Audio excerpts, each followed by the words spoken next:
Hello and welcome to Edie Extra, the new home for all of Edie's special audio features, building on our long-running Sustainability Uncovered podcast with one-on-one interviews, site visits, analysis, panels and more.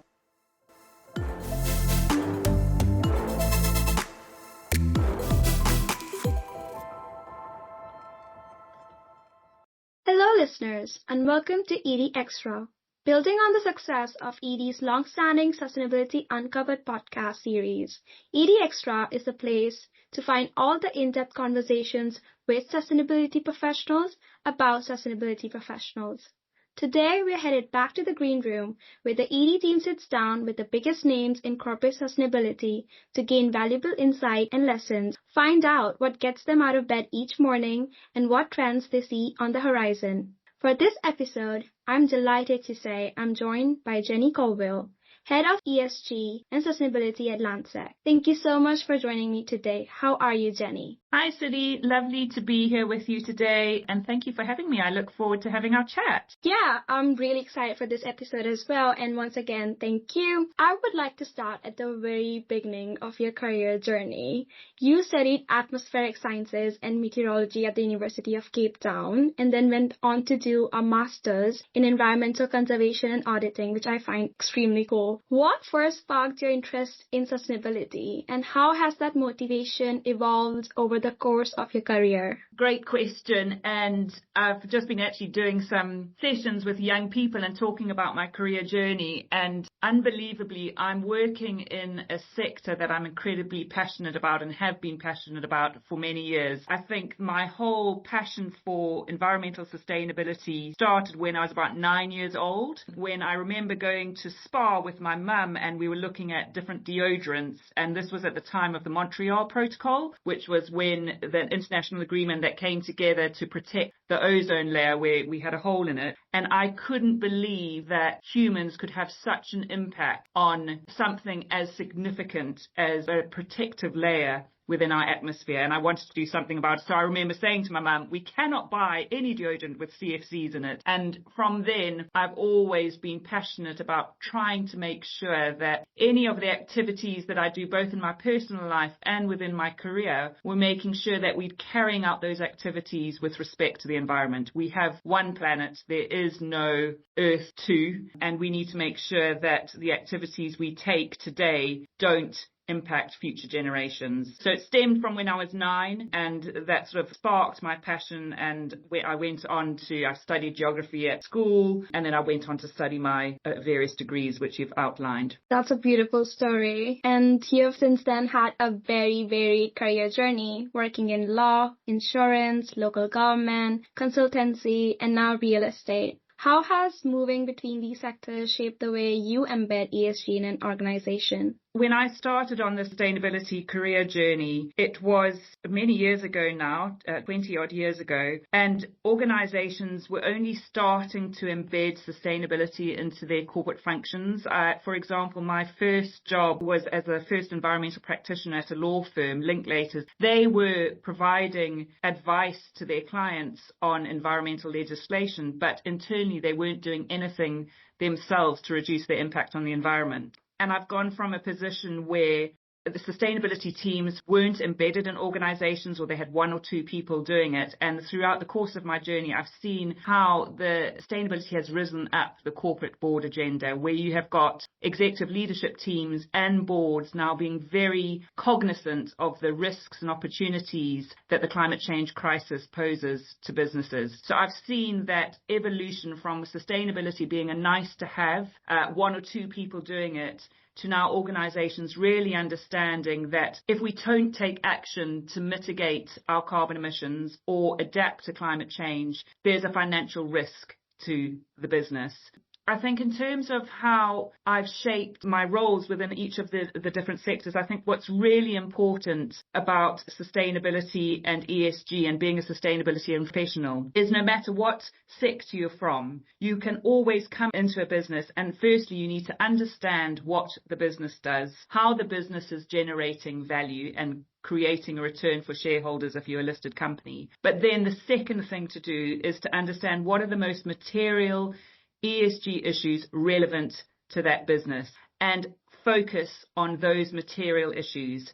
Try not do too much. Try to focus on the things where you can make the biggest impact and do those actions well. So if I relate that to Landsec, where I currently am, a real estate company, we design, develop buildings, and we manage and operate assets. The biggest things that we are focused on doing is reducing the emissions from the built environment. That's about operating our assets more efficiently, reducing the amount of energy we consume. That's about when we're designing and developing our new schemes, we're making sure that we're using less materials in those new developments. We're using less embodied carbon emissions, for example, all the emissions from the construction of the development and from the materials that are used. We're trying to retain as much of our materials as possible and reuse materials in new building. The other focus areas are around ensuring, as a developer and as someone that owns shopping centres across the UK, we need to make sure that our communities really value the work that we do or value the other assets that we have in their communities. So it's how do we engage with our local communities and invest in them to support them to thrive. And then the third area we're focusing on is around using the built environment as a catalyst for letting nature back into our cities. Because we truly believe that you can't tackle the climate crisis without tackling the biodiversity crisis, and ensuring that our built environment embraces the significant benefits of nature beyond just looking pretty, all the ecosystem services that nature brings, for example, building resilience to climate change. How can we ensure that we use nature not only to look pretty for the people that use it, but we reap the full benefits that nature brings to our places? Thanks, Jennie. That is very insightful. I do want to ask, because real estate as a sector, it comes with long asset cycles and a lot of legacy infrastructure. So how do you drive meaningful change in a sector where transformation can be slow? I think focus on the issues where you can have the biggest impact. So for us, that's carbon, that's social impact, and nature. Once you have identified what your material issues are and the ones that you're going to focus on, make sure that you put appropriate frameworks in place and guidance in place to support the whole business to ensure that when we are designing and developing new buildings or managing and operating our buildings, we're continuously focusing on those material ESG issues. So our framework, our sustainability framework, is Build Well, Live Well, Act Well. That's our sustainability strategy. Sitting under that, we have a raft of guidance documents that my team has put together to support our operations team and our development teams to make sure that the work that they're doing contribute to those big issues. So we have a sustainable development toolkit that guides our development teams on ensuring that we are designing assets that are energy efficient, that have nature embedded with them, that are supporting the local communities. For our standing assets, those are the ones we own, manage and operate. We have Build Well, Live Well, Act Well action plans in place. So each of our assets understand what are the most important sustainability impacts that they should be focusing on. And within those action plans, they detail what actions they take to ensure that they're reducing their impact on the environment and supporting our communities. And then, so it's having the framework. Sitting under that, you've got your guidance documents. And then sitting under that is clear action plans. It's all very well having our Build Well, Live Well, Act Well framework on a page and with our big corporate commitments and targets. But we need to make sure we back these up with costed and executable action plans. So we have 3 of those. We've got our net zero transition investment plan, which we are committed to investing £135 million until 2030 to decarbonise and improve the energy efficiency of our standing portfolio. We've got Landsec Futures, which is our principal community programme, and that's all about how we engage with our communities, understand what their socioeconomic issues are, and invest in those communities. And then we've got our nature strategy, which we launched last year, which is all about how do we use the built environment as a catalyst for letting nature back into our cities. There are plenty of actionable takeaways in there that I'm sure our audience will find very useful. I want to hear your views a bit more on cross-industry collaboration, since you've had so much experience doing so. Early in your career, you supported more than 500 SMEs with environmental performance. What can big companies learn from small ones when it comes to agility and innovation sustainability? And then how can large organizations support SMEs on their net zero journeys? I think both large organizations can learn from SMEs, and SMEs can learn from large organizations, and there needs to be that cross-pollination of ideas. I know when it was my experience of working with SMEs, I was working at Kent County Council, and what we were trying to do is support small and medium businesses improve their sustainability performance in a very actionable step-by-step approach. And again, it was how I said that we're doing it at Landsec. It's understand what are the material ESG risks and opportunities, focus on those and do a few things, but do them well. I think the interesting thing with SMEs is because they are small organizations, they have less layers of approvals to go through to get things done. So I think what large organizations could learn from SMEs is take risks and don't be scared to take action. And if you fail, that's okay. Try again. So it's almost try, fail fast, fail often, and pick yourself up and keep going. So I think that's something that large organizations are sometimes hesitant to take actions in case of what might happen, and potentially are not as agile as small organizations, whereas a small organization doesn't have so many layers to jump through. I think, though, there's a big role that large organizations can play in supporting SMEs, and something that we do here at Landsec is how do we engage with our supply chain on helping them to firstly understand what our minimum requirements of who we want to work with in terms of suppliers, but how can we support them on their net zero journey? How can we support them to measure their carbon footprint, for example, then support them to set meaningful carbon reduction targets? So there's a lot of work large organizations can share our skills and experience with SMEs to support them on their journey. How do they get approval for sustainability interventions where there's a cost impact? How can they demonstrate the business case of those sustainability interventions? Thanks, Jenny. I mean, this conversation has been a tidbit kind of a view into your career journey, which has been especially astounding. But looking back over your career so far, is there a moment that you're especially proud of? Something I'm always keen to do when I'm at an organization is try and leave a legacy within that organization. And I'm sure many people say that. But I'm always keen to start an organization to set up that strategy and really to focus the organization on those material issues. Looking back at my career, I can't think of one specific thing that I'm particularly proud of, but what I really am proud of is looking at my career that in all the jobs that I've had, I believe I've left a legacy that has lasted beyond the lifetime of my job. So if I think at the law firm that I was at, I introduced their first ISO 14001 environmental management system that is still going today. At the insurance company I was a part of, I was involved in moving them to an online greenhouse gas reporting tool that is still in place today. So I hope when I leave Landsec at some stage in the future, I will leave some legacy, and I'm hoping that will be the Build Well, Live Well, Act Well strategy and those executable action plans that I mentioned earlier. I'm sure you will. This work can be incredibly rewarding, but also really tough, especially with climate setbacks or shifting policies. What keeps you motivated, and how do you stay hopeful in the face of those challenges?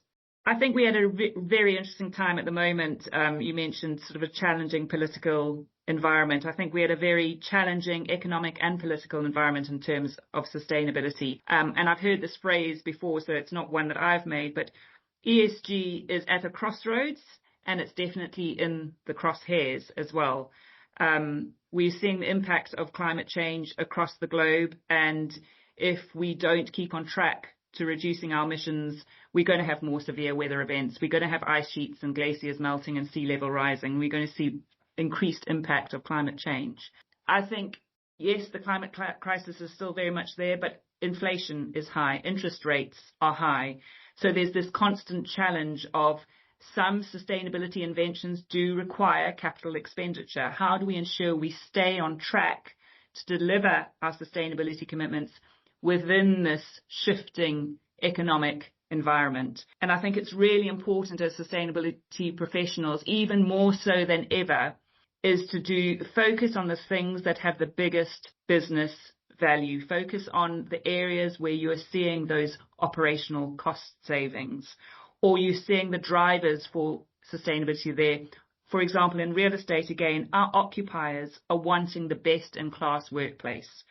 Those best-in-class offices mean that they are, yes, in the right location, they're amenity-rich, they're close to transport links, but they are 100% powered by renewable sources. They're highly energy efficient, and they don't have gas. There are our drivers as Landsec to ensure that we continue to decarbonize and improve the energy efficiency of our workplace. Thank you, Jennie. We started with the past, looking at how your experiences have shaped the way you understand and embed sustainability into your work. Now, as we come to the end of this episode, I want us to look into the future. What do you think sustainability leadership will look like in the years ahead, especially with AI, increasing climate pressure, and rising stakeholder expectations? I think just repeating about the fact that we are in a challenging economic and political environment, I would say that as sustainability professionals shouldn't lose hope and shouldn't lose focus in these challenging times. We need to support our organizations, our business to stay on track on our sustainability commitments. The climate crisis, the biodiversity crisis, they haven't gone away. And I think companies that turn their back on their sustainability commitments now will be questioning that decision in 4 to 5 years' time. So I think a focus for leadership now is stay on track, demonstrate the business value of your sustainability interventions, understand what your drivers are for those sustainability interventions, be that regulation, be that market or financial savings, or be that reputational improvements. So focus on a few things, ensure you understand what your drivers are for your sustainability interventions, and continue to experiment and understand all the new technology. You mentioned AI. I mean, in the world of sustainability, there's so many new technologies and services that can support us in delivering environmental improvements. And an example of that is within some of our standing assets, we've been trialing AI technology on running our building management systems. So instead of our engineers running our building management systems to make them operate efficiently, we've trialed this AI technology, which for a period of time looks at how the buildings operate, takes in the outside air temperature, looks at how many people are using the building, and then makes sure the BMS adjusts to how the building is occupied and to the outside temperature, all on its own. And it's achieving about 5 to 10% energy savings year on year. So don't be afraid to try new bits of kit, new technology, trial it and see what the results are before you then potentially roll that out.